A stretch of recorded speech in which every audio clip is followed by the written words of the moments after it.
Ja, ik denk dat ik een prima kalender hierin heb. En vorig jaar natuurlijk moeilijk de Simmeruit kwam. En toch nog eigenlijk alle grote prijzen kunnen winnen rond winter.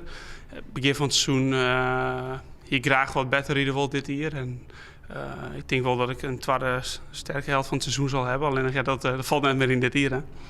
Is het heel flauw als ik zeg dat 2015 toch echt het jaar is? Ja, dat is toch zelfs het wereldrecord kwijtrekken best? Ja, dat is een feit. Dus dat zal ik zeker net ontkennen. Maar dat is net iets voor mij wat mijn zwierste teleurstelling best is of zo. En ik ben eigenlijk al best wel blij met die 12:44 op dat moment. En ja, Bloemen riet gewoon een hele goede 10 kilometer. Dus ja, alle lof voor hem. En ik wie op dat moment gewoon net beter. En ja, ik wie eigenlijk al blij met de tier die ik daar riet. Maar hij moet zeker beter. De Soros Nies even onder de tafel van ja, ik verneem er zit nog progressie in. Ik ben er nog net.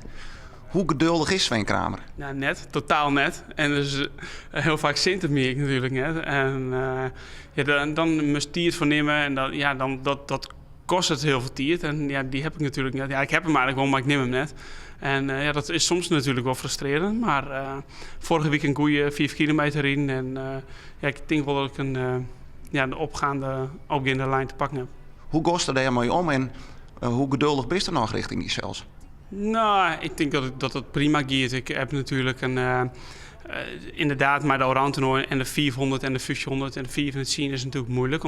Als het te volle focust op de snelheid, dan gaat het ten koste van de laatste ronde op de 400 zien. En dat is continu mij in de holle. Maar ja, ik jou mezelf niet genoeg. Wat moet ik nou nog bewijzen? En ik wil alleen maar beter worden op de disciplines die ik belangrijk vind.